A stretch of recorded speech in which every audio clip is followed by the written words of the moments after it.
अथो नवमोऽध्याय। श्रीशुक उवाच एकदा गृहदासीषु यशोदानन्दगेहिनी कर्मान्तर नियुक्तासु निर्ममन्थ स्वयं दधी। श्री सुखदेव बोलें, महाराज परीक्षित, कोनो एक समय नंदपत्नी यशोदा गृहेर परिचारिकादेर अन्यान्य काजे नियुक्त करे निजेई दधि मंथन करछिलेन। एक्षेत्रे एकदा माने कोनो एक समय महाजनगण एर व्याख्याय बोलছেন এটা ছিল कार्तिक मास एवं दीपावलिर दिन। भगवान श्रीकृष्णेर बंधन कबे हयेछिल? दीपावलिर दिन। तखन এই সময়ে সবাই কোন কাজে ব্যস্ত থাকতেন?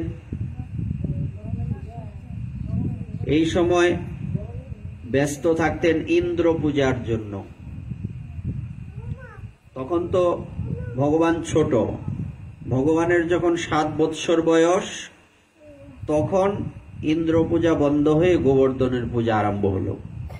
তো এখন তো গোপাল ছোট, তো ওই সময়ে ইন্দ্র যজ্ঞের জন্য, ইন্দ্র যাগের জন্য বিশেষভাবে সবাই ব্যস্ত থাকেন।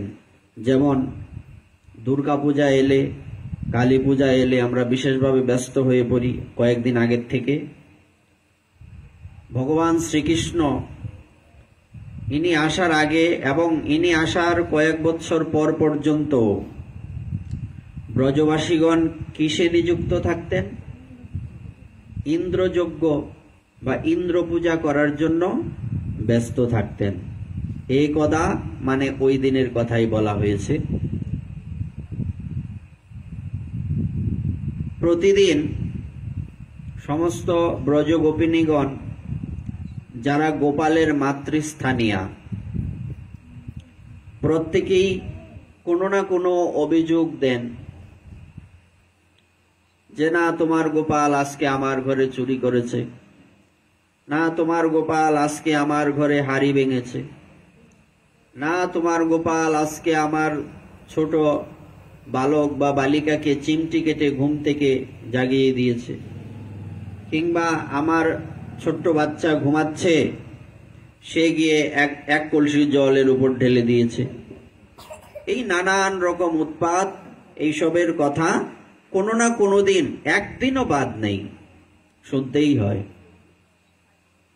প্রতিদিনই কোনো না কোনো গোপী আসে নেই, অভিযোগ দিতেই আসেন। একবার ভাবুন তো, স্বয়ং ভগবান যিনি পরতত্ত্ব সীমা, অখিল ব্রহ্মাণ্ড নায়ক, জগতের অধিপতি, ইনি ভুল করছেন আর ইনার ভুলের সেই অভিযোগ করার জন্য গোপিনীগণ একজনের পর একজন সিরিয়াল ধরে বাড়িতে আসছেন। বিষয়টা কিন্তু স্বাভাবিক নয়, এটা অ্যাবনর্মাল বিষয়। সাবজেক্টটা অ্যাবনর্মাল, নর্মাল নয়, অস্বাভাবিক। তো এই নিয়ে মহাজনগণ ব্যাখ্যা করছেন যে গোপিনীগণ মূলত ভগবান দোষ করেছেন, মানে চুরি করেছেন বা অন্যান্য কাজ যাই করেছেন, এর জন্য অভিযোগ দিতে আসেন না, ইনাদের অন্য কোনো মতলব রয়েছে। বলছি কি মতলব? গোপিনীগণ তো প্রতিদিনেই নিজ হাতে মাখন প্রস্তুত করে সামনেই রেখে দিতেন, গোপাল আসুক আর আমার ঘরেই আসুক, মেরে ঘরে আনা সাবারিয়া তোহে জানে না দুঙ্গি। একবার যদি তুমি আমার ঘরে আসো তোমাকে আর যেতে দিচ্ছি না। এটা হচ্ছে অন্তরের কথা। সবাই চাইতেন গোপাল আমার ঘরে আসুক, এমনটা কখনো কখনো হয়েছে, গোপাল বেরিয়েছেন কোন ঘরে ঢুকবেন, হাঁটার স্টাইল কিরকম, চোরের মতো। নর্মালি হাঁটছেন না, কিন্তু চোর যেমন হাঁটে না, আস্তে আস্তে আস্তে আস্তে গুটি গুটি পায়ে এরকম হাঁটছেন।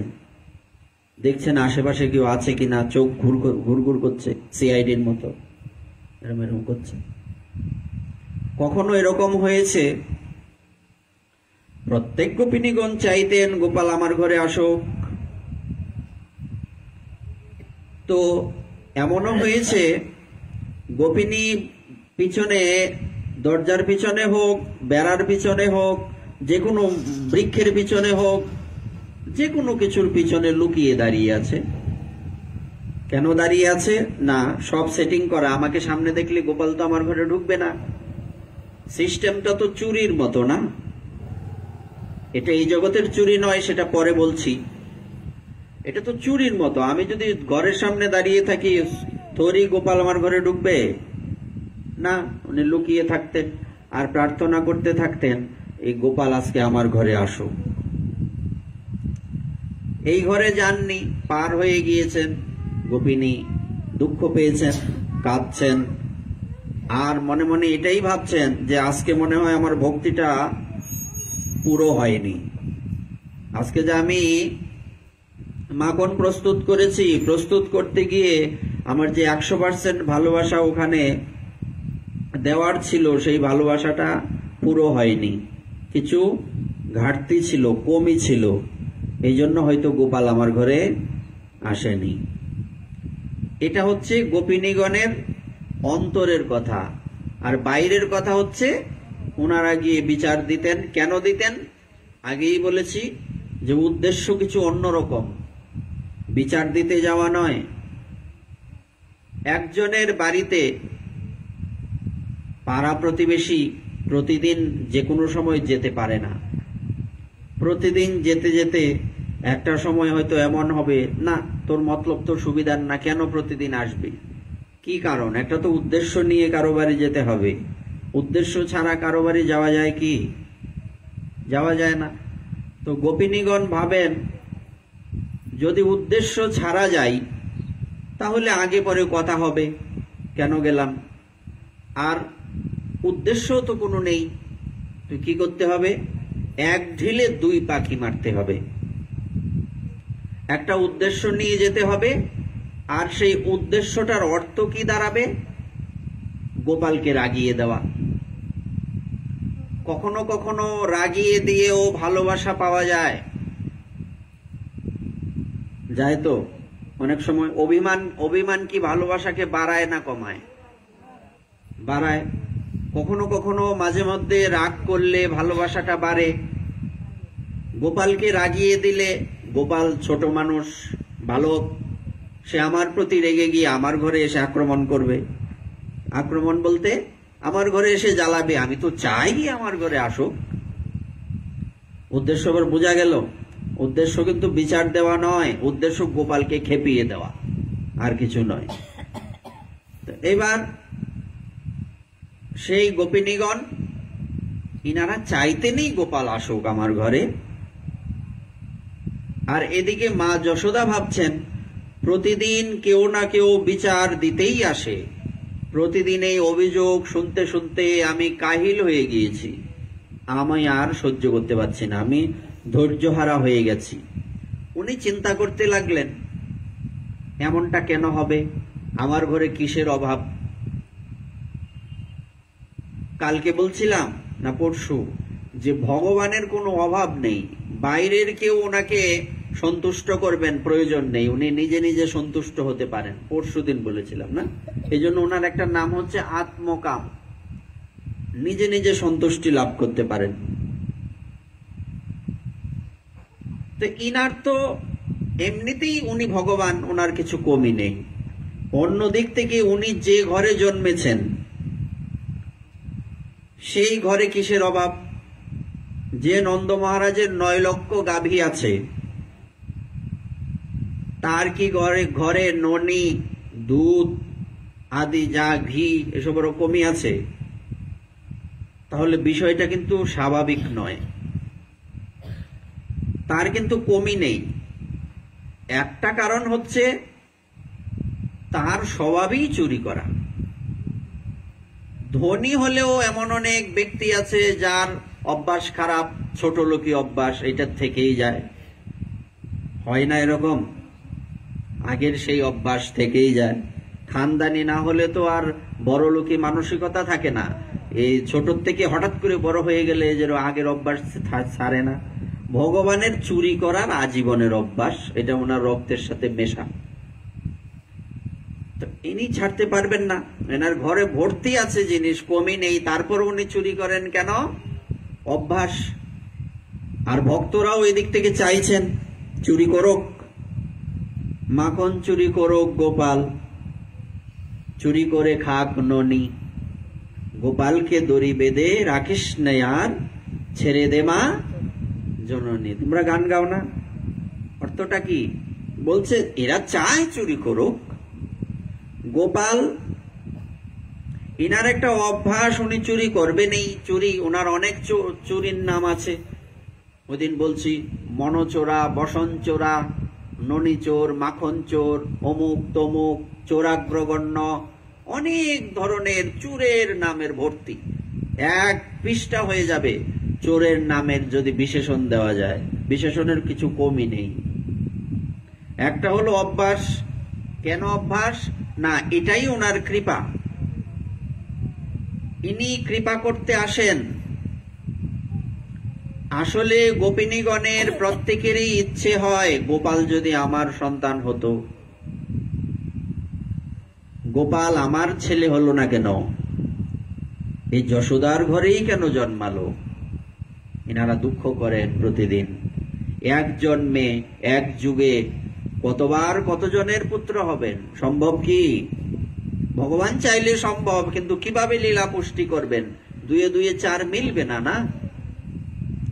তাই উনি ভাবলেন যে প্রত্যেকে যেহেতু আমাকে চায়, একটা লীলার মাধ্যমে। লীলা শব্দের অর্থ কি? লীলা মানে স্বচ্ছন্দে খেলা। যে খেলার মধ্যে বাধা হয় না, স্বচ্ছন্দে খেলা যায়, যেখানে কোনো ঘাটতি নেই। লীলয়া স্বচ্ছন্দ খেলয়া, স্বাচ্ছন্দ্যে যা খেলা যায় তার নাম লীলা। তো ইনি যা করেন, ইনার একটা নাম হচ্ছে ইচ্ছাময় লীলা নায়ক। ইনি ইচ্ছে করলে যে কোনো সময় যে কোনো লীলা নতুন করে তৈরি করতে পারেন। আমরা তো গোটা কয়েকটা লীলা শুনি, জানি, পড়ি। এই লীলা পর্যন্ত ভগবানের কর্ম কিন্তু সীমাবদ্ধ নয়। লীলা দিন দিন বাড়তেই থাকে প্রতিদিন। যেমন এটা তো এই জগতের হিসাব নয় যে এখানে ঘাটতি আছে। ওখানের হিসাবটা কি? আজকে ভগবান যে লীলাটা করবেন, কোনোদিন কোনো কালে আর এই লীলাটা হবে না, অন্য কোনো লীলা হবে। রাধারানী আজকে যা রান্না করবেন, জীবনে কোনোদিন এই রান্না হবে না। শেষ, আজকে আইটেম এটাই শেষ, বিশ্রাম। আর কোনোদিন এই আইটেম হবে না। এটা কি এই পৃথিবীতে হবে? কতদিন চালাবেন? সারা জীবন তো চালানো সম্ভব নয়, কিন্তু ওখানে এটা সম্ভব। ওখানের কিছু কমই নেই। সাধারণ মানুষের মস্তিষ্কে যদি এত কিছু আসতে পারে, তাহলে সাক্ষাৎ ভগবতী শ্রীমতীর মাথায় কি আসতে পারে? রাধারানীর মাথায় কি আসতে পারে? কত আইটেমের চিন্তা আসতে পারে? পারে না? তেমনি ভগবান আজকে যে লীলা করছেন, এই লীলা আর কোনোদিন করবেন না। আমরা জানি না সেই লীলাগুলি, সাক্ষাতে তো আমরা নেই, ভগবানের সাথে তো লীলায় যুক্ত নেই, তাই আমরা জানি না, বুঝি না। আর এই যে লীলাগুলি আমরা দেখতে পাই, গ্রন্থে পাই, শুনতে পাই, বলি, এই লীলাগুলি কোথার থেকে? এইগুলি ওই একই লীলা বারবার আমরা বলতে থাকি, শুনতে থাকি।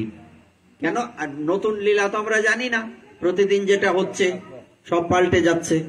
একদিন যেটা হচ্ছে ওই পরের দিন আর এটা হবে না। হ্যাঁ, তো ইনিও ভাবলেন যে দোষ কি? যদি চুরি করার মধ্য দিয়ে ব্রজবাসীদেরকেও একটু জ্বালানো যায় আর তাদের মনকে সন্তুষ্ট করা যায়। গোপাল যখন ছোট ছিলেন, সেই ছোট থেকে, ছোট যে সবে মাত্র হাঁটতে শিখেছে, হুচট খেয়ে বারবার পড়ে যায়, হাঁটিতে শিখে না কেহ, না খেয়ে আছাড় বারবার পড়ে। তখন যদি মা যশোমতী কিংবা বাড়ির কোনো পরিচারিকা বলেন যে যাও তো পিঁড়িটা নিয়ে আসো বসি, ওই পিঁড়িটা তো আর তুলতে পারে না। এরকম হয় কিনা ছোট বালকদের বেলায়? মনে হচ্ছে এই পিঁড়িটা তার কাছে, আসলেই মনে হচ্ছে নয়, এই পিঁড়িটা তার কাছে একটা বিশাল বড় পাথর, পাহাড়ের একটা অংশ। আর সবাই হাসতো। হ্যাঁ, এরকম নানা রকম লীলা করে ভগবান উনি ওনার ভক্তদের আনন্দ প্রদান করতেন। তো দোষ কি? তাদের একটু জ্বালালাম, একটু আনন্দও দিলাম। তো এইভাবে কি হলো? ইনি এই কারণেই চুরি করে থাকেন, একটা কারণ। আর দ্বিতীয় কারণ আমরা মাঝখানে বলেই ফেলেছি যে আসলে ওনারা চাইতেন গোপাল আমার ঘরে আসুক, চুরি করুক। মা যশোমতী ভাবছেন আমার তো কিছু কমই নেই, কিসের এমন সমস্যা, কোথায় ঘাটতি, এই মানুষের বাড়ি যাবে কেন? আগে তো ভাবতাম এরা বোধহয় আমার ছেলেকে হিংসে করে, আমাকে হিংসে করে, এই জন্য বোধহয় শুধু শুধুই এসে অভিযোগ দেয়। কিন্তু প্রতিদিন কি সবাই আসবে? হিংসে কি সবাই করে? এর মধ্যে কি একটাও মানুষের লিস্টে নাই? থরি সবাই আমার কাছে গোপালের বিরুদ্ধে নালিশ করবে? আসলেই এর নালিশের কাজ করে, অভিযোগ তাই দেয়, নয়তো দেবে কেন? বিষয়টা তো এরকম। ইনি ভাবছেন কোথায় ঘাটতি আমাকে খুঁজে বের করতে হবে। তো উনি চিন্তা করতে লাগলেন, আমি এই নবলক্ষ গাভীর মধ্যে 8 থেকে 9টি গাভীকে বিশেষভাবে বিশেষ ঘাস, লতা পাতা, ঔষধি খাইয়ে পরিপুষ্ট করি, যে এই 8টা 9টা গাভীর দুগ্ধ কেবলমাত্র গোপালেই সেবা করবে, তার সেবাতে লাগবে। তো এখানে কমই তো আমি দেখি না, সেবায় তো আমার ঘাটতি নেই।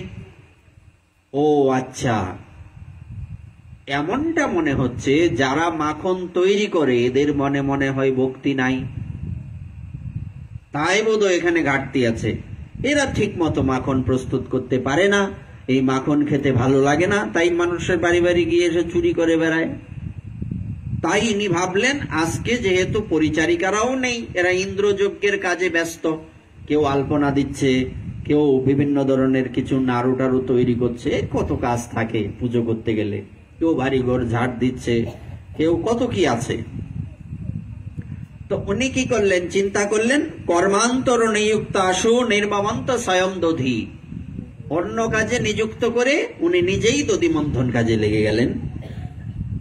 দেখুন বিষয়টা, আমরা কিন্তু এখনো ওই একটা শ্লোকে পড়ে আছি।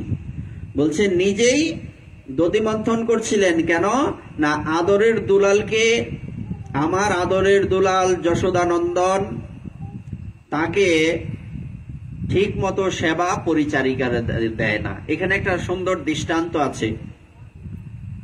আমাদের গুরুদেব একটা কথা সবসময় বলতেন, প্রতিনিধি নিযুক্ত করে সেবা হয় না, নিজের সেবা নিজেকেই করতে হবে। আপনার অনেক টাকা পয়সা আছে, বাড়ির পূজা আপনি কোনো সেবায়েত রেখে দিলেন, এতে আপনার ভগবান সন্তুষ্ট না। আপনি সেবা করবেন, ওই পূজারীর থেকে আরো কম করবেন, তাতে আপত্তি নাই, তাতে ভগবান খুশি হবেন। কেননা আপনার মানসিকতা অনুযায়ী সেবা কিন্তু কেউ দিতে পারবে না। পিসিমার গৌরনীতাই শুনেছ? পিসিমার গৌরনীতাই, তো ওই পিসিমা, ইনি যখন শেষ বয়সে পুজো দিতে পারতেন না, বিছানায় পড়ে গিয়েছিলেন একরকম, উনি নড়তে চড়তে পারতেন না, ইনি এক ব্রাহ্মণকে নিযুক্ত করলেন সেবা দেওয়ার জন্য। তো সেই ব্রাহ্মণ শীতের দিনে ঠান্ডা জলে স্নান করিয়েছে গৌরনীতাইকে। বলছে এটা কি করলি তুই? আরে পিসিমা কি বলছো? আরে তুমি আজকে করলেটা কি? তুমি আজকে গোপালকে, এই নিতাই গৌরকে এই ঠান্ডা জলে শীতের দিনে স্নান করিয়েছো, তুমি একটা কথা বলছো, কোনো কথা হলো? তোমারও না একটা কথা, যে কি? আরে এ তো বিগ্রহ, বিগ্রহের আবার কিসের ঠান্ডা লাগবে বলছো? বলছে এ তুই বুঝবি না, বিশ্বাস হয় না তোর? এইবার সেই পিসিমা কি করলেন, এক আঁচলটা নিতাই গৌরের নাকের সামনে ধরলেন, টপটপ করে জল পড়ছে বিগ্রহের নাক দিয়ে। বলবার তাৎপর্য, পাণ্ডিত্য দিয়ে ভক্তি হয় না। পণ্ডিত কুলীন মানির বড় অভিমান, দিনের অধিক দয়া করেন ভগবান। দীন হীন, নিজেকে যে একদম কি বলে, আপনাকে হীন জ্ঞান অযোগ্যতা বুদ্ধি, ইহাতেই প্রেম ইহাতেই সর্বসিদ্ধি, যে নিজেকে হীন মনে করেন, মুখে মুখে নয়, না আমি পতিত, না আমি অপরাধী, আমি অমুক আমি তমুক, এ মুখে মুখে নয়, অন্তর থেকে, অন্তর থেকে,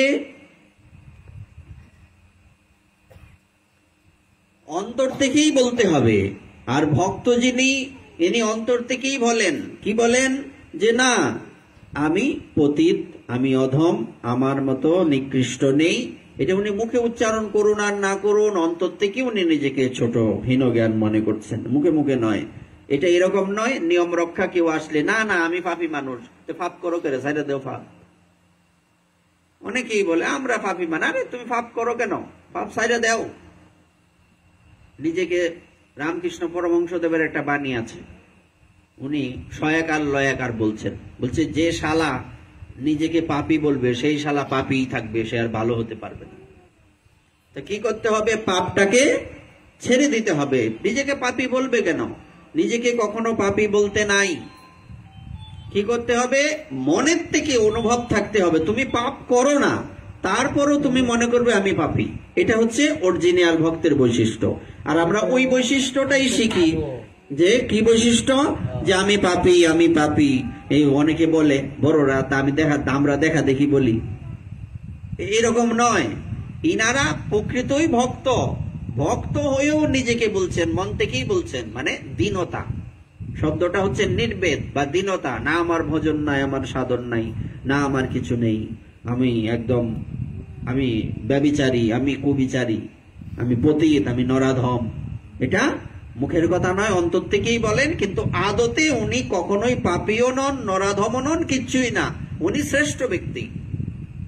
আমরা অর্ধেকটা কথা নিয়ে বিপদে পড়ে যাই। তাই কখনো এই মুখে মুখে বলবেন না আমরা পাপী মানুষ, আরে তোমরা পাপী মানুষ, কিসের পাপী মানুষ, পাপ ছাইড়া দাও, পাপ করার দরকার কি।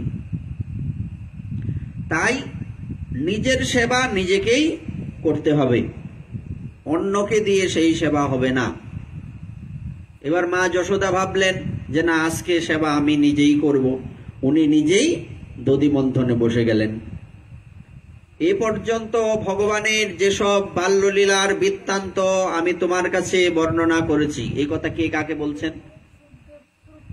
সুখদেব প্রভু পরীক্ষিত মহারাজকে বলছেন, এ পর্যন্ত ভগবানের যে বাল্যলীলাগুলি আমি তোমার কাছে বর্ণনা করেছি, সে সবই তিনি দধি মন্থনের সময় মনে মনে ভাবছিলেন এবং গানের মতো করে সেগুলি সুর দিয়ে গাইছিলেন। স্মরণ দেখেছ? উনি কাজ করছেন কি, দধি মন্থন শব্দ হচ্ছে, শব্দ হয় না। আর যে লীলাগুলি গোপাল এই পর্যন্ত করেছেন, সেই লীলাগুলি উনি ওনার মাথায় ঘুরছে। উনি একলাই হাসছেন, কালকে বলছিলাম, একলাই কখনো কখনো হাসছেন, একলাই কখনো কখনো নিস্তব্ধ হয়ে যাচ্ছেন। উনি দধি মন্থন করছেন, মাথায় গোপালের লীলার চিন্তা করছেন, মুখে মুখে গুনগুন করে গাইছেন। মুখে মুখে গুনগুন করে কীর্তন করো না কখনো, এটাও একটা সেবা। সঙ্গীত চর্চাটা একটা ভগবত সেবা। কিন্তু সঙ্গীত চর্চা মানে তো আধুনিক গানের সেবা না। সেবাটা হচ্ছে ভগবানের কোনো গুণ গান যখন তুমি যন্ত্র না থাকো, এমনি মুখে মুখে গুনগুন করে গাইতে থাকো, এটা ভগবত সেবা না, ভগবান সন্তুষ্ট। প্রমাণ কি? একজন ভক্ত ছিলেন জগন্নাথ দেবের, ছোট্ট একটা বালিকা, ছোট্ট বালিকা, তার বাড়িতে বেগুনের ক্ষেত রয়েছে, জমিতে বেগুন। সেই ক্ষেতের থেকে বেগুন তুলতে তুলতে ছোট ছোট ছেলে মেয়েরা যারা গৃহস্থ বাড়ির, এরা কিন্তু কি করে এরা ছোটবেলা থেকেই অনেক কাজ শিখে যায়। ছোট্ট একটা মেয়ে, আরো মেয়ে মানুষ তো আগের থেকেই কিছু গুছানো কাজ তাদের মাথায় থাকে। ছেলেরা অনেক বয়স হলেও যা বুঝে না, মেয়েরা ভালো বুঝে, গোছানো টোছানো বিভিন্ন কাজ ইত্যাদি। এবার সে বেগুন তুলছিল আর গুনগুন করে জগন্নাথ দেবের লীলা হয়তো কোনো জায়গায় শুনেছে, ছোট ছেলে মেয়েদের মনে থাকে, গুনগুন করে গাইছে, গুনগুন করে গাইছে গীত গোবিন্দ। আর জগন্নাথ দেব পিছন পিছনে আস্তে আস্তে হাঁটছেন, ওই মেয়েটার পিছনে পিছনে, যেদিকে মেয়েটা যায় পিছনে পিছনে জগন্নাথ দেব যান। তো যেতে যেতে যেতে যেতে হঠাৎ, পুরীতে তো কতক্ষণ পর পর ভোগ হয়, বলছে সেবার পরে হাতটা শুকাতে শুকাতে আবার ভোগ হয়, হাত ধোয়ার পর শুকাইতে যে সময়টা লাগে এর মধ্যে আবার ভোগ হয়। জগন্নাথ পুরীতে এরকমই সিস্টেম। তো ঘন্টা পড়ে গেল ভোগের, উনি চলে এসছেন, উত্তরীয়টা বেগুন খেতে লেগে গেছে কাটার মধ্যে। তাড়াতাড়ি আসতে গিয়ে কি ভগবানের কি ভুল হয়, উনি রেখেই এসছেন ওখানে ইচ্ছে করে, কিন্তু বাহ্যিক দৃষ্টিতে বেগুনের কাটার মধ্যে লেগে আছে, উনি চলে এসছেন। এদিকে কি ঘটনা ঘটলো, পূজারী ভাবলেন উত্তরীয়টার হয়তো বেশি দাম নেই, কিন্তু উত্তরীয়টা গেল কোথায়, রহস্যজনক কিনা, এখানে কি সবাই প্রবেশ করতে পারে? এত সেখানে সুন্দর ব্যবস্থা, সিকিউরিটি, তো সেখানে এই উত্তরীয়টা গেল কোথায়? অন্যান্য দ্রব্যের তুলনায় উত্তরীয়টার দাম কিন্তু বেশি না, কিন্তু গেল কোথায় প্রশ্ন হচ্ছে, লাখ টাকার প্রশ্ন। চিন্তা করতে লাগলেন। পরবর্তীতে এদিন রাত্রে জগন্নাথ দেব স্বপ্নে বললেন, ওই জায়গাতে একটা মেয়ে, সে সুন্দর গীত গোবিন্দ গান করে, আমার পছন্দ হয়েছে, একে আজীবনের জন্য মন্দিরে রেখে দেবে, প্রতিদিন আমাকে গান শোনাবে। সেবা হয়ে গেল না?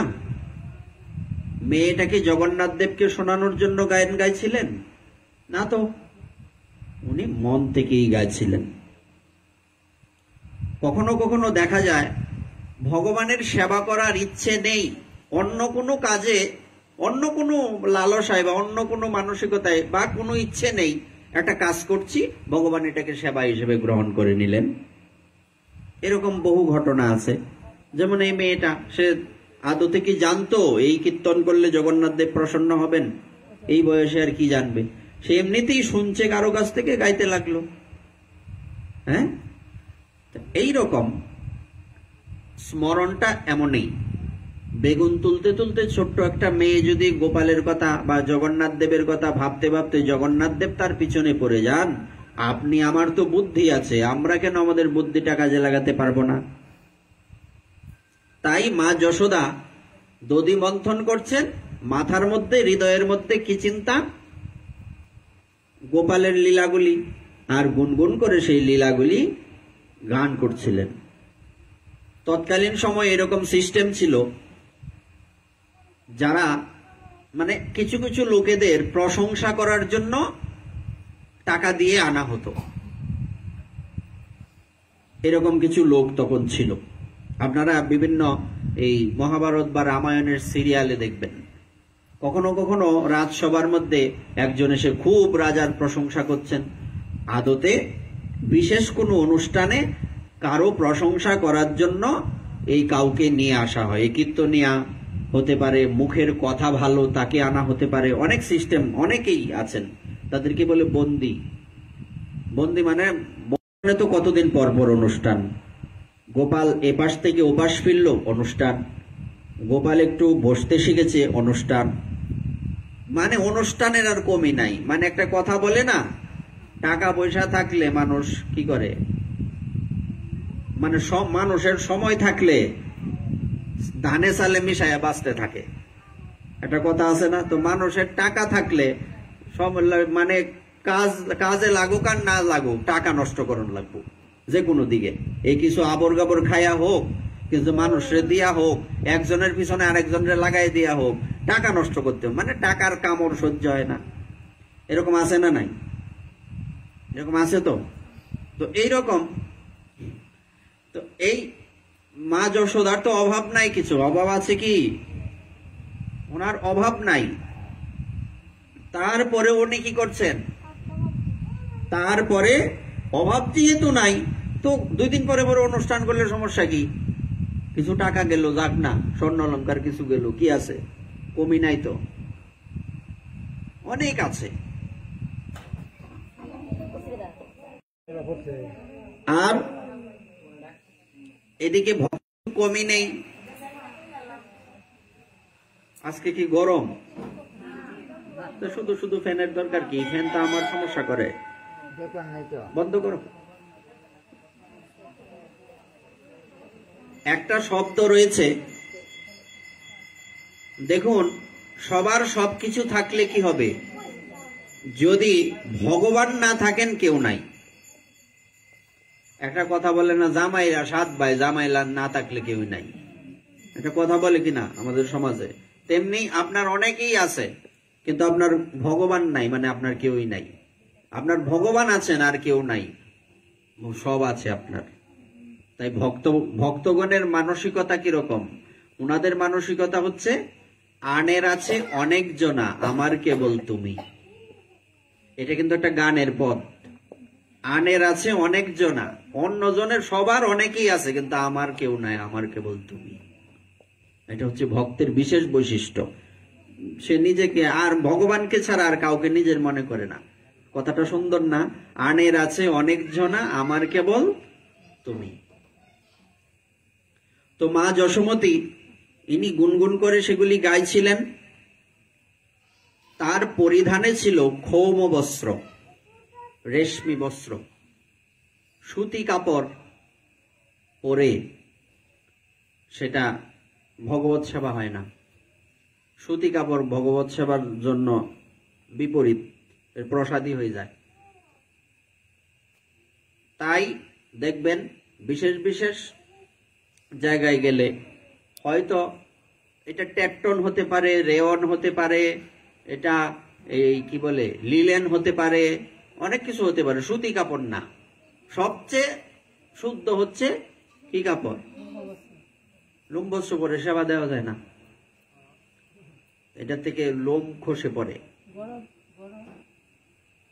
এই জন্য রেশমি কাপড় হচ্ছে সবচেয়ে শুদ্ধ।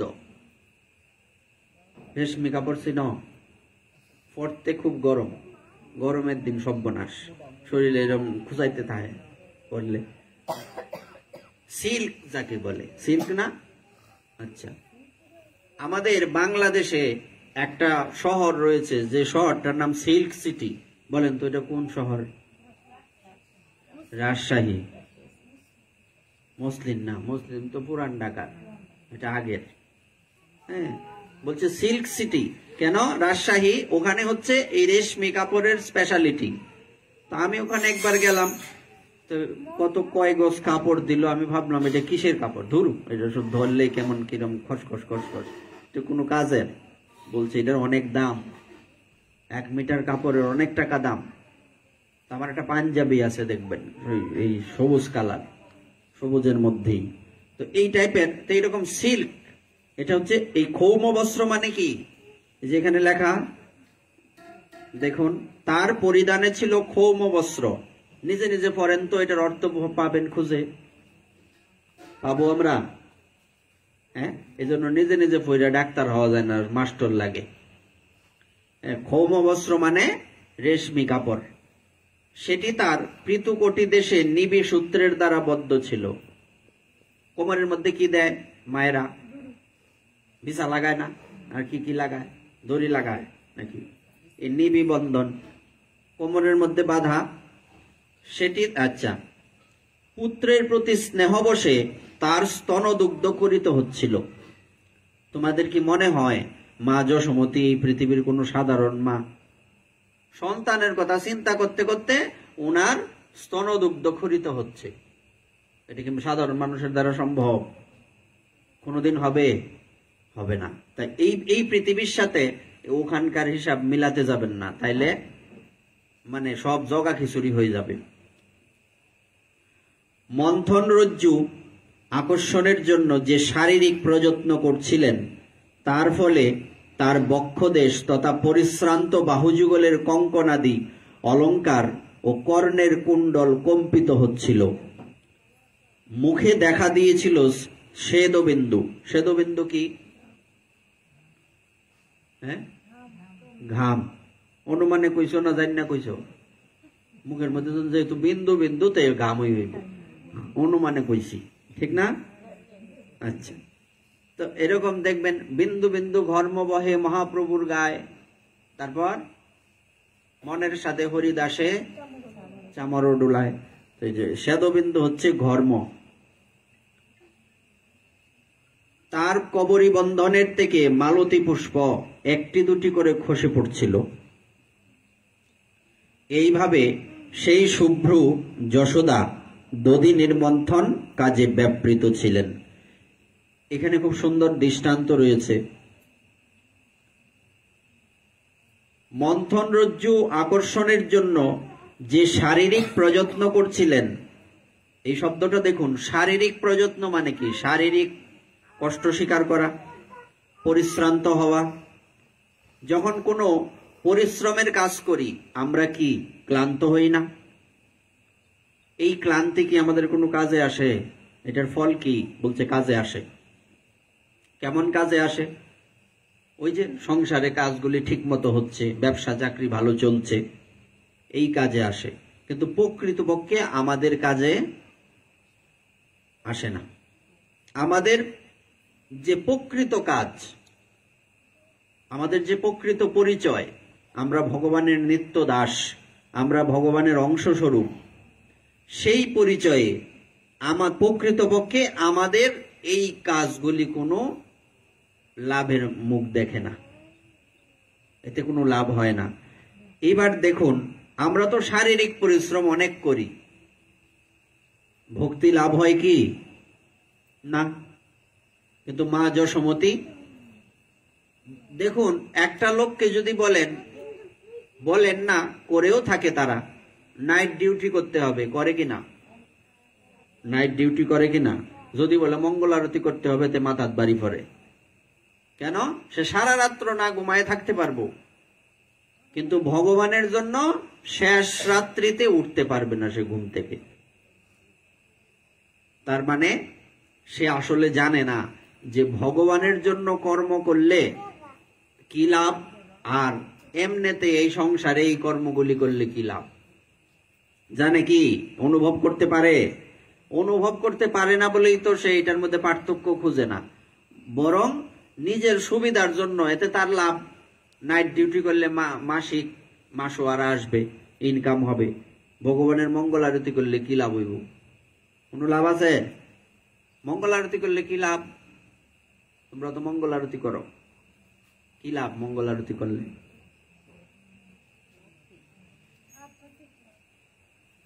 মঙ্গল আরতি করলে তুমি সারাদিন যে ভজন করবা, এই ভজনের বেশি অর্ধেক ভজন হয়ে গেছে। আগেই বলছিলাম, বুদ্ধিমান ব্যক্তির বেশি পরিশ্রম করতে হয় না, পণ্ডিত ব্যক্তির সারাদিন পূজা লাগে না করতে। তুমি সারাদিন পূজা করবা, যে মন্ত্রগুলি কইবা, পণ্ডিত এক মন্ত্র কয়ে সব শেষ করে দিব। পণ্ডিত ব্যক্তির এত কিছু লাগে না। তেমনি বুদ্ধিমান ব্যক্তির ভজনও অত পরিশ্রম করতে হয় না। সারা দিনের ভজন হয়ে যাবে, বেশিরভাগ ভজন যদি প্রতিদিন মঙ্গল আরতি করা হয়। ভগবান এতে বেশি প্রসন্ন হন। আর আরতি এমন একটা জিনিস, আরতি কেমন? আরতিটা হচ্ছে, তুমি যত কর্ম করলে, এই যে সারা দিন ভর্তি, সারা দিন বাইন্দা তুমি পূজা করলা ভগবানের, আরতি করলা না, এর মধ্যে কিছু কমই রয়ে গেল।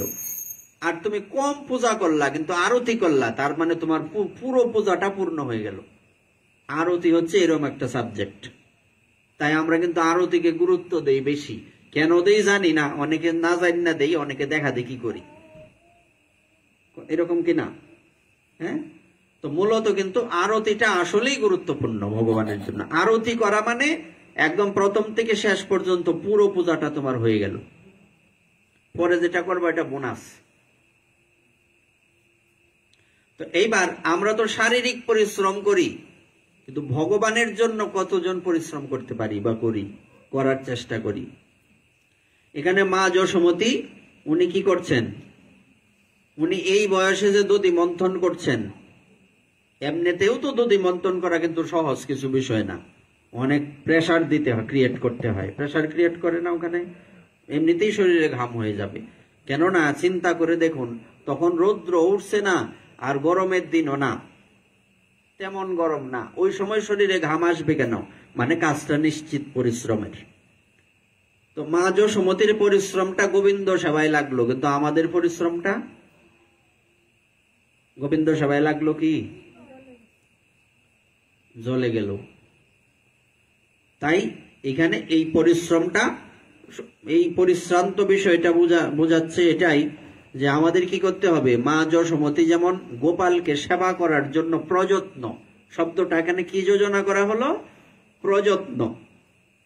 প্র মানে উপসর্গ, প্র উপসর্গের অর্থ দ্বারায় প্রকৃষ্ট বা উৎকৃষ্ট। উৎকৃষ্টভাবে বা বিশেষভাবে যত্ন করে, প্রযত্ন মানে বিশেষভাবে যত্ন। একটা তো শুধু আচ্ছা হ্যাঁ যত্ন টত্ন করে না, ভালো মতো যত্ন করে, পার্থক্য আছে না নাই? একটা হচ্ছে আচ্ছা যত্ন করণ লাগবো করি, কিন্তু আরেকটা হচ্ছে প্রযত্ন, বিশেষভাবে সেবা। মা যশোমতী কি করছিলেন? শারীরিক প্রযত্ন করছিলেন, তার ফলে তার বক্ষদেশ তথা পরিশ্রান্ত বাহুযুগলের কঙ্কনাদি অলঙ্কার ও কর্ণের কুণ্ডল কম্পিত হচ্ছিল। হাতের মধ্যে চুড়ি আছে না, অনেকগুলি তো থাকে, কানের মধ্যে কুণ্ডল, গলার মধ্যে হার, অভাব তো নাই। এখন এই যে দধি মন্থন করছেন, শরীরটা নড়ছে, তো নড়তে গিয়ে একে তো এই দধি মন্থনের দ্বন্দ্বটা শব্দ হয় না, কেরকের কেরকের আওয়াজ করে মনে হয় নাকি, এরকম শব্দ হয়, হ্যাঁ ঘুটনির মতো না এটা, হ্যাঁ এরকম। মা যশোমতী যে পাত্রের মধ্যে দধি মন্থন করতেন, এটা এখনো আছে, বৃন্দাবন গেলে দেখতে পারবা। তারপরে যে উদুখলের মধ্যে, গাইলের মধ্যে গোপালকে বাঁধা হয়েছিল, এটাও আছে। এখন অনেকটা ক্ষয় হয়ে গেছে, ছোট হয়ে গেছে, একদম ছোট হয়ে গেছে, একটা সময় থাকবে না হয়তো। এই 4-5 বছর আগে ভগবান যে বৃক্ষের মধ্যে, বৃক্ষের উপরে উঠে লাফ দিয়ে কালিন্দির জলে পড়ছিল, কালী ও নাগকে দমন করার জন্য এই বৃক্ষটা ছিল, এখন নাই এখানে, এখন নতুন একটা বৃক্ষ লাগানো হয়েছে। আস্তে আস্তে তো অনেক বছর হয়ে গেছে না, প্রায় 5,500 বছর হয়ে গেছে। হ্যাঁ, তো এবার শরীরের প্রত্যেকটা, হাতের মধ্যে চুড়ি, সারা শরীর ভর্তি না অলঙ্কারে, এগুলি দুলছে, নড়ছে, একটা একটা করে নড়ছে। একদিকে হচ্ছে ওই দণ্ডটার আওয়াজ, আর এটা হচ্ছে হাতে একটা চুরির সাথে আরেকটা চুরি রাখলে টুক টুক টুক শব্দ হয় না, শব্দটা সুন্দর। কিন্তু এটা কিন্তু যারা একটু মনোযোগ দিয়ে শুনে, শব্দটা খুব ভালো শুনতে, মানে অনেক শব্দ আছে শুনতে কর্কশ লাগে, কিন্তু চুরি চুরি বাড়ি লাগলে ভাল লাগে, শব্দটা শুনতে ভাল লাগে, এই ভাল লাগে না? এইবার এই চুরিগুলি একটা আরেকটার সাথে ঠুকাঠুকি করছে, আর ওই মন্থন দণ্ডের আওয়াজ, শরীরটা দুলছে, মুখে গোপালের গুণগান, শব্দগুলি সবগুলি একসাথে হয়ে গেল। একটু ভাবুন তো, স্মরণ কি করতে গেলে শনি মঙ্গলবার লাগে, এই স্মরণ হচ্ছে না, এই যে সবগুলি শব্দ একসাথে হয়ে গেল। এবার শরীরের অন্যান্য যে অলঙ্কারগুলি, এগুলিও দুলছে, কর্ণের কুণ্ডল দুলছে, তাই না? তো এখানে প্রত্যেকটার ব্যাখ্যা দেওয়া হচ্ছে কেন দুলছে, দোলার কারণ কি। আর আরেকটা কথা বললেন, মাথার থেকে, মাথার খোপাটা অনেক বড়, এর মধ্যে একটা মালতী ফুলের মালা দেওয়া, ফুলগুলি ঝরে ঝরে দুটো একটা করে পড়ছে। ফুলগুলি পড়ছে কেন? গোপাল তো আসে না এখনো। ফুল পড়ছে এই জন্য, ফুল মনে মনে চিন্তা করছে যে আমি মা যশোদার মাথার মধ্যে, এটা শোভা দেয় না। মা যশোমতীর মতো এত বড় ভগবানের ভক্ত আর আছে কি? উনি সর্বশ্রেষ্ঠ ভক্ত না? চিন্তা করলে তো উনি সর্বশ্রেষ্ঠ ভক্ত, এজন্যই তো উনি ভগবানের মা হয়েছেন। তো ইনার মাথায় থাকবো, এত বড় দৃষ্টতা আমার কেন? তাই খসে খসে মা যশোদার চরণে পড়ে যাচ্ছে। কথাটা দেখুন। তার কবরী বন্ধনের থেকে মালতী পুষ্প একটি দুটি করে খসে পড়ছিল। কোথায় পড়ছিল লেখা আছে কি? এটাকে খুঁজে বের করে নিতে হবে। মুখস্থ বিদ্যা হলে হবে না, এটা গুরুগত বিদ্যা হতে হবে। তো এই পুষ্পগুলি মা যশোদার পায়ে পড়ছেন কেন? পুষ্পগুলি ভাবছে আমি মাথায় থাকবো, কত বড় সাহস আমার, আমার যোগ্যতা কোথায়, আমি যোগ্য, আমার সৌভাগ্য। আজকে একটু পরেই তো ফুলগুলি কি হয়ে যাবে, বাসি হয়ে যাবে, ফেলে দেওয়া হবে। তা আমাদের ফেলে দেওয়ার আগে ভগবানের চরণে যেতে না পারি, অন্তত ভক্তের চরণে তো যেতে পারলাম। খসে খসে পড়ছে মালতী পুষ্পগুলি। একবার ভাবুন তো, পুষ্পের কি চিন্তা। বনের পুষ্প বনে ছিল, সে গৌড় চরণে এলো, কিন্তু আমি তো এত অধম নরাধম, আমি গৌড় চরণের সেবায় লাগলাম না। এই চিন্তা তো আপনাকে আমাকে করতে হবে। আমাদের কত ভাগ্য দেখুন, একটা পুষ্প একবারের বেশি দুইবার সেবায় লাগে কি? কিন্তু আপনি এই হাত দিয়ে গোবিন্দ সেবা মরার আগ পর্যন্ত করতে পারেন। সব দ্রব্য আগে পরে কি হয়ে যায়, বাসি হয়ে যায়, প্রসাদী হয়ে যায়। কিন্তু আপনার আমার হাত কি প্রসাদী হয়? ধুয়ে নিলে হয়ে যায় না কেন? এমনটা হতে পারে না এই পুষ্পগুলি ধুয়ে নিলে আবার গোবিন্দ সেবায় দেওয়া যাবে? হবে কি? হয় না, ওয়ান টাইম।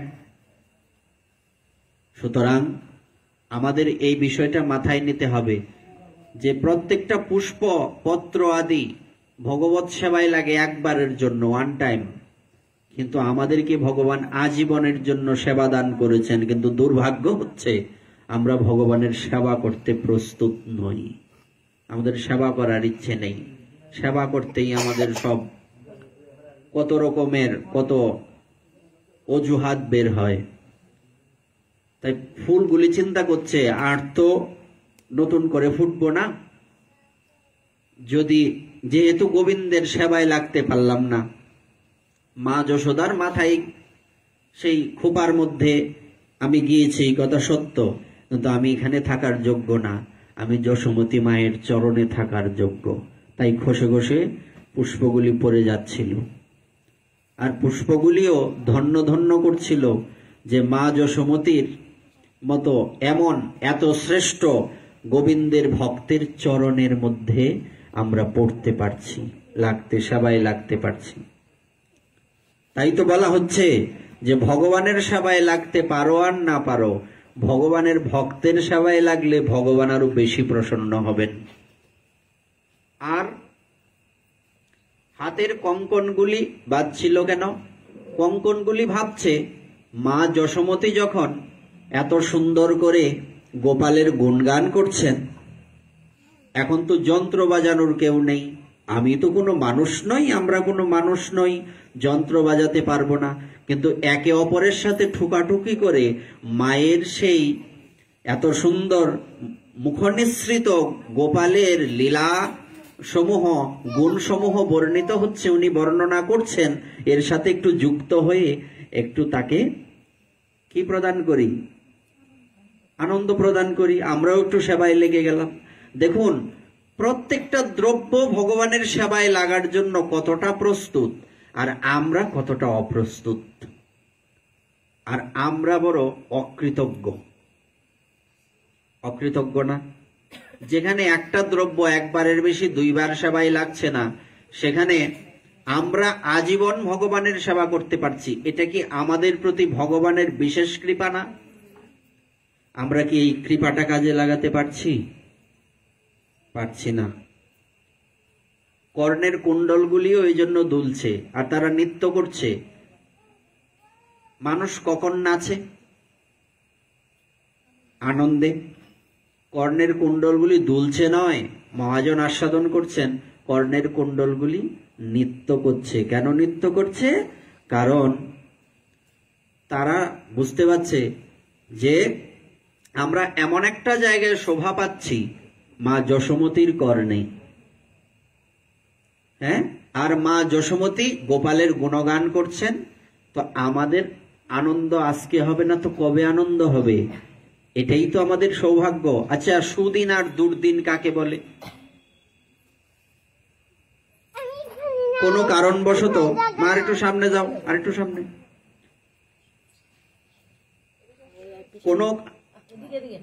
কোনো কারণবশত আমাদের সবার মন আজকে খারাপ না? একটা ছোট ছেলে অসুস্থ, এই জন্য কিন্তু আমাদের মন আজকে খুব খারাপ, আসলেই খারাপ। মানে আজকে কিরকম একটা শুনশান, একটা নীরবতা, কেমন মনে হচ্ছে, মানে ভিতরে একটা অন্যরকম একটা দুঃখ হচ্ছে। সত্যি এই কথা বাস্তব, এটাই বাস্তব। আমরা কি করতে পারি? আমাদের হাতে তো কিছু নেই।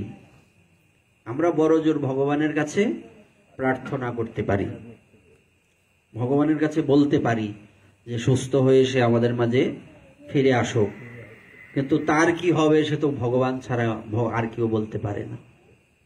আমরা কি এটা একবার ভাবি, আমরা এই জায়গাতে কতটুকু অসহায়? ভাবি, যখন সে অসুস্থ ছিল না, তোমাদের মুখগুলি কি এরকম ছিল? তোমরা না আত্মীয় স্বজন, আমাদেরও তো মন খারাপ, তাই না? আমাদের মন খারাপ না? সবারই মন খারাপ। কিন্তু তোমরা তো আত্মীয় স্বজন, তোমাদের মুখগুলি কি এইরকম গোমরা ছিল, হাসি মাখা ছিল না? কেবল দুঃখ পেলেই, কেবলমাত্র খারাপ পরিস্থিতির উদয় হলেই আমরা কি করি? চিন্তায় পড়ে যাই, আমরা ভগবানকে ডাকি, কিন্তু অন্য সময় ভগবানের কথা আমাদের মনে থাকে না। থাকে কি? সত্যি বলো, থাকে না, আসলেই থাকে না। আমরা যে এই পথে আছি, কতক্ষণ ভগবানকে স্মরণ করতে পারি জানি না, ওনারটা উনি জানেন। কতটুকু সময় ওনাকে স্মরণ করতে পারি আমরা? আজকে আমাদের দুর্দিন, তাই তো? দুঃসময় না এখন? শাস্ত্র বলছে এটা দুঃসময় নয়, দুর্যোগপূর্ণ দিন নহে তো দুর্দিন, সেদিনেই দুর্দিন যেদিন কৃষ্ণ কথাবিহীন। যেদিন, যে সময়টা তুমি, আমরা অসস পালন করি না? জন্ম হলে, কারো মৃত্যু হলে অসস আসলে কি? শাস্ত্র বলছেন যখন আমরা, যে সময়টা আমাদের মন ভগবানের চরণে না লেগে অন্য কোনো অসৎ জায়গায় লেগে গেল, অন্য অসৎ চিন্তা করলো, তখন আমার অসস, আমি অপবিত্র। দুঃখজনক বিষয়, আমরা এই বিষয়টা গুরুত্ব দেই না। তাই দুর্দিন, এই কথা সত্য। আমরা যেহেতু রক্ত মাংসের শরীর, আমাদের আজকে আসলেই দুর্দিন, এতে কোনো সন্দেহ নেই। কিন্তু এটা প্রকৃত দুর্দিন নয়। প্রকৃত দুর্দিন হচ্ছে, ভক্ত কি প্রার্থনা করছেন? আপনারা বৃত্রাসুরের কথা শুনে থাকবেন। দধিচি মুনির শরীরের হাড় দিয়ে অস্ত্র বানানো হয়েছিল না? বজ্র, ইন্দ্রের বজ্র। এই বজ্রের দ্বারা যার মৃত্যু হয়েছিল তার নাম হচ্ছে বৃত্রাসুর। সেই বৃত্রাসুর ইন্দ্রদেবের সাথে যুদ্ধ করতে করতে কি বলছিলেন জানেন? ইনি বলছিলেন, হে ইন্দ্র, তুমি আমাকে তাড়াতাড়ি মেরে ফেলো। ইন্দ্রদেব ভাবছেন এটা কেমন কথা হলো, এইসব কি বলছে, তাড়াতাড়ি মেরে ফেলো। সে বলছে, আমাকে তুমি মারতে যত দেরি করবে, আমার গোবিন্দ প্রাপ্তি তত দেরি হবে। আমি এখন সুস্থ আছি। সুস্থ বলতে আমার মন ভগবানের চিন্তায় আছে। এমন সময় তো হতে পারে আমি বিছানায় পড়ে যাব, আমার কথা বন্ধ হয়ে যাবে, আমি তো তখন ভগবানকে স্মরণ করতে পারবো না, আমি তো তার কথা ভাবতে পারবো না। এখন আমি সুস্থ, আমার এখন মৃত্যু হয়ে যাক, আমি ভগবানের নাম করতে করতে তার চরণে যেতে পারবো।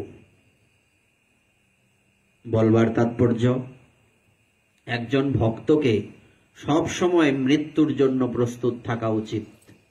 সবকিছুর তো প্রস্তুতি থাকে। ঘরে যাতে চোর ডাকাত না আসে আমরা তালার ব্যবস্থা করি, গেটের ব্যবস্থা করি, কত কিছুর ব্যবস্থা করি, প্রস্তুতি রাখি। রাখি তো, কালকে কি রান্না হবে আজকেই বাজার করতে হচ্ছে। কিন্তু আমরা মৃত্যুর জন্য কেউ প্রস্তুত নই। কিন্তু এটাই প্রস্তুতির মধ্যে থাকা উচিত। সর্বশ্রেষ্ঠ প্রস্তুতি থাকবে যে আমি, আমার যে কোনো সময় মৃত্যু হোক, আমার কোনো সমস্যা নেই।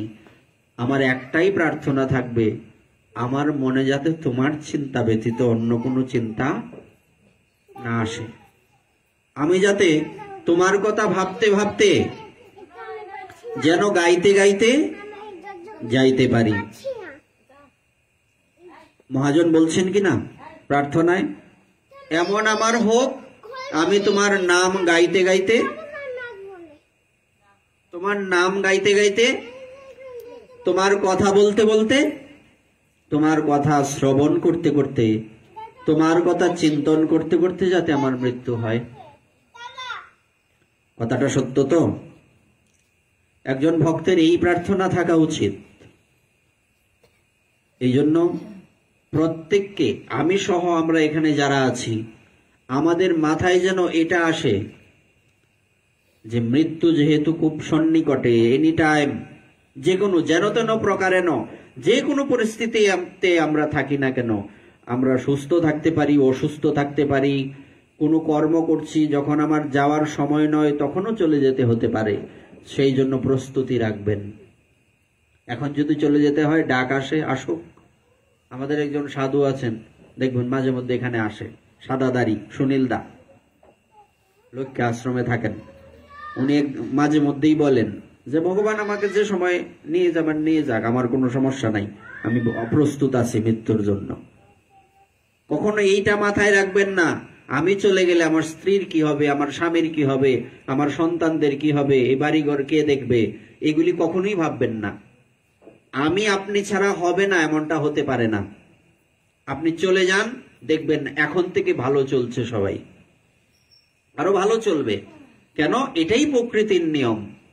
কেউ কারো জন্য অপেক্ষা করে না, কোনো কিছু কারো জন্য আটকেও থাকে না, সবই চলবে, সবাই ঠিক মতো চলবে। আজকে কারো স্বামী মারা গেল, কতদিন কাঁদবে, কিছুদিন পর তো আবার সেই স্টার জলসা চালিয়ে টিভি দেখবে, নাটক দেখবে, আগের আনন্দ ফিরে আসবে। ওই কথা কিন্তু মনে থাকবে না, এটাই বাস্তব। মনে কি রাখতে হবে? আমাদের একদিন মরতে হবে। অনেক সময় দেখবেন লোকে যখন মন্দ কর্ম, নিন্দনীয় কর্ম করে, অন্য লোকেরা বলে তুই মরতে না, বলে কিনা, যে বলছে সে কি ভাবে আমিও তো মরব। অর্থাৎ আশ্চর্যের বিষয় হচ্ছে, যখন অন্য কেউ আমাদের সাথে খারাপ আচরণ করে, আমাদের ক্ষতি করে, ভগবান তুমি দেখো, কিন্তু আমি যখন কারোর সাথে খারাপ আচরণ করি তখন কেন এটা মনে থাকে না? তখন এই ভাবনাটা কেন আসে না যে ভগবান তো এটাও দেখতে পাচ্ছেন যে আমি কি করছি, ভালো করছি না মন্দ করছি? সত্যি তো? তাই একটা দিক দেখলে হবে না, দুটো দিকেই দেখতে হবে। আর আমাদেরকে নিজেদেরকেই নির্ধারণ করতে হবে আমরা কোথায় যাব। আমরা নিজেরাই বিচার করতে পারবো আমরা কোন স্তরে আছি, আমরা কোন পর্যন্ত ভগবানের সেবায় অগ্রসর হয়েছি। বাইরের কেউ বলে দিতে হবে না। কিভাবে বিচার করতে পারবো?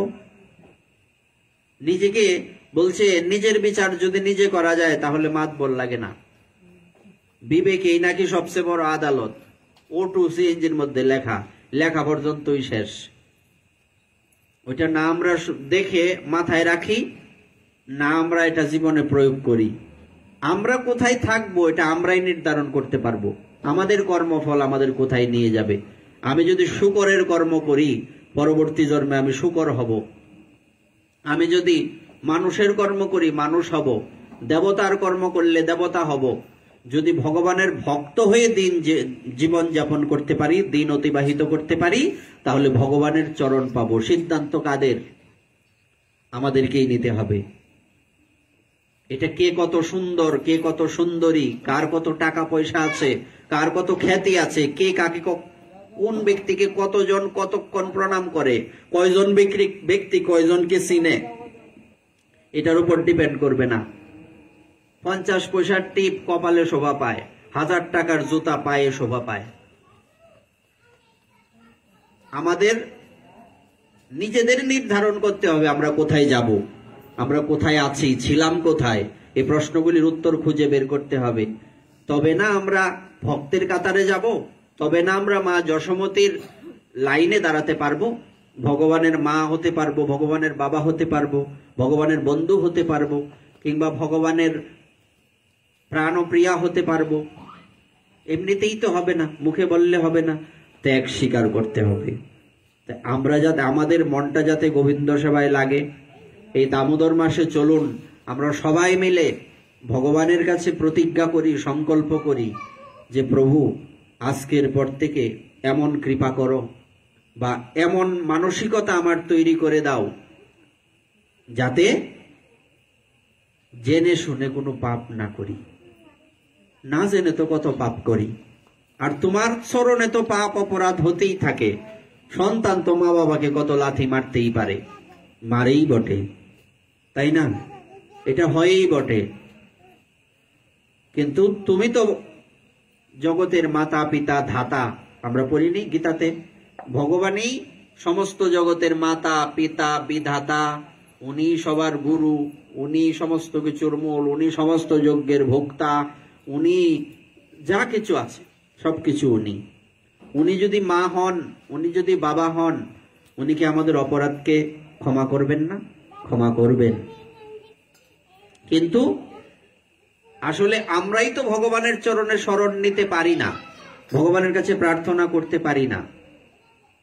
ভগবানের চরণে কি আমরা শরণ নিতে পারি? উনি আমাদের সব অপরাধ ক্ষমা করে দেবেন। ক্ষমা করার জন্য উনি বসেই আছেন। আমি অপরাধী হলে কি হবে? উনি তো ক্ষমাশীল, উনি ক্ষমা করে দেবেন আমার অপরাধ। কিন্তু সূত্র কি থাকতে হবে? সূত্রটা হচ্ছে ভগবানের কাছে প্রতিদিন প্রার্থনা করতে হবে, এই কৃপা করুন, যেহেতু এখন আপনার ব্রত চলছে, দামোদর ব্রত, যাতে জেনে শুনে কোনো ভুল না করি, কারো মনে যাতে কষ্ট না দেই। কারণ একজনের মন ভেঙে ফেলা আর মন্দির ভেঙে ফেলা একই কথা। কারো মনে যাতে কোনোদিন কষ্ট না দেই, কোনো জেনে শুনে ভুল না করি। আমরা না ওই কীর্তন করি, গান গাই, কি গান গাই, কি সব গান গাই? অসৎ পথ হইতে সৎ পথে নাও ইত্যাদি। আমরা গানই গাইলাম, প্রার্থনা করতে পারলাম না। শুধু গান গাইলে হবে না, এটা নিজেদের হৃদয়ের মধ্যে স্থাপন করতে হবে। মা যশোমতী এরপরে লাগলেন, আমরা পরবর্তীতে আগামীকাল আস্বাদন করব। শ্রী গুরু নিতাই গৌর সীতানাথ প্রেমানন্দে। হরি হরি বল।